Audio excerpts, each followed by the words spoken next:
Hey everyone, welcome back to the Wimpy Studio. Today we are going to be talking about the first Star Wars movie, The Phantom Menace, Episode 1, and I'm here with my dad, mduhzay. Hey everybody. And he is an official co-host on the channel. Starting this video, he will be talking about everything Star Wars, Marvel, and DC from now on. Any news or any movies or shows that are coming out, we'll talk about it here.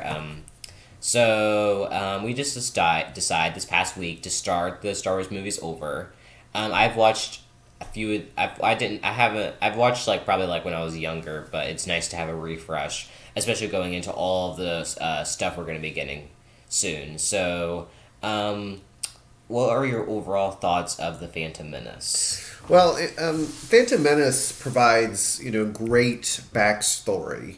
It fills in the gaps and helps us understand the original 3, 4, 5, and 6.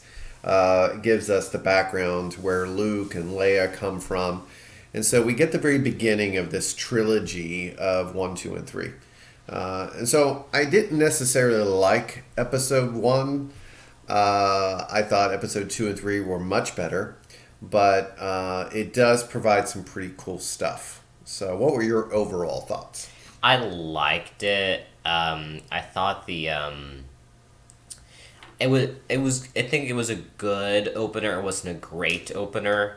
I mean, again, like you said, it provided the backstory, and it was a successful Star Wars franchise. I think it was a good enough opener for it. But then again, it just wasn't as what we wanted. We would have wanted something like the 4, 5, and 6, But I think we got a decent opener. Absolutely.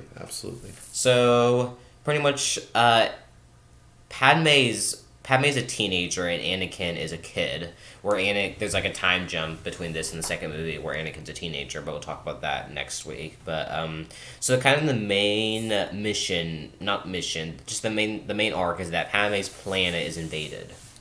Yeah, so the Trade Federation lays siege to the Naboo. The Jedi sends 2 ambassadors, which would be Qui-Gon Jinn and Obi-Wan Kenobi. Obi-Wan's the Padawan, and Qui-Gon Jinn is the Master, and they go to negotiate, but the Trade Federation, tries to wipe them out. So they invade, and Qui-Gon Jinn and Obi-Wan Kenobi get the Queen and take her to Coruscant to speak to the Senate. And so we see that there's corruption in the Senate, and without any spoilers for anyone who hasn't seen it, the senator of Naboo is Chancellor Palpatine, or Senator Palpatine, and that plays out big time at the end of the movie. So there's a lot of tension there. Long story short, they end up in Tatooine, and they discover Anakin. Anakin's just a little boy, and Anakin is a pod racer. He's a great pilot, and he has some Jedi capabilities. He's force sensitive, and Qui-Gon Jinn wants to take him to Coruscant to have him tested. And they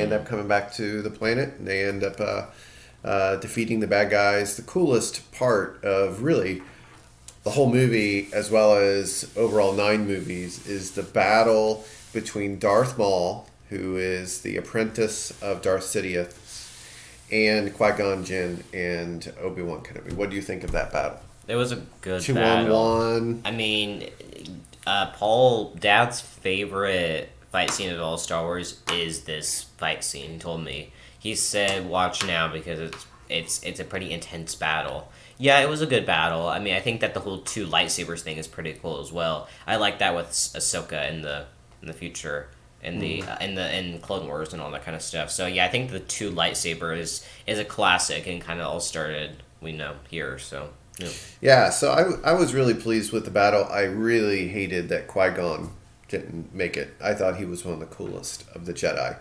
But yeah, anyway, it gives Obi-Wan is empowered to train Anakin, and that really sets up the second movie. Yeah. So pretty much, we're gonna talk about Jar Jar Binks for a second Oh. because he's all over the place in this movie. He's probably like the second movie he's not as bad in. The first movie he's all over the place, and yeah. So we do not. I mean, he's funny at times, but he's just kind of just that over the top, annoying, just like that extra who's like always in the background trying to bother you during your mission. You know. Yeah, Mr. Clumsy, man. Mm-hmm. The guy's ridiculous. Mm-hmm. I don't like Jar Jar Binks at all. Just not my kind of character. And like I don't. I think they may have involved him too much, like had him in it too much. I mean, my opinion. I don't know, but I mean, he's funny. I mean, he's just clumsy, and it's just annoying to see him on screen. So. Yeah, like you said, Obi-Wan is now taking Anakin to train him, and in Time Jump, during that time is when all that happens, because Anakin's a teenager in the second movie. So next week we'll talk about that. But really quick, I think if you're a Star Wars fan, you know about the whole Padme and Anakin thing. So this movie briefly sets it up. There's still like an age gap, 5 years probably, would you say? Yeah. Around there between them. But there's a teeny, it's not really a flirtation even, and just like Anakin sees Padme as like a pretty girl, and Padme is fascinated with Anakin's smart abilities. So this leads into the second movie, and which we'll talk about again next week. But what do you think of like that starting like now and that kind of stuff? Yeah, I mean, it makes sense. I wish they would have had Anakin a few years older. I think it would have made just more interesting story. I understand the kid is super amazing. And so had him at a young age, he stands out and all that kind of stuff. I just wish it was a couple years, maybe 10 years old instead of whatever, 8, 7, I don't know.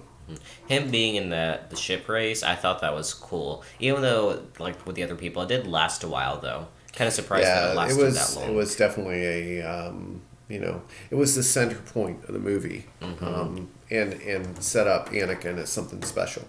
Yeah, and I think it was an overall good movie. I know you said it's your least favorite out of the 9. I thought. Well, yeah, least favorite out of the 9. Yeah, I thought it was still good. I mean, we've already watched the second one, and we'll be reviewing that next week. And then we're hoping to watch that Lego Star Wars Holiday Special. It's been something I wanted to watch for a while, so maybe we'll watch that sometime soon. We're gonna be we watched Wonder Woman 1984, and our review of that's gonna be coming out, but.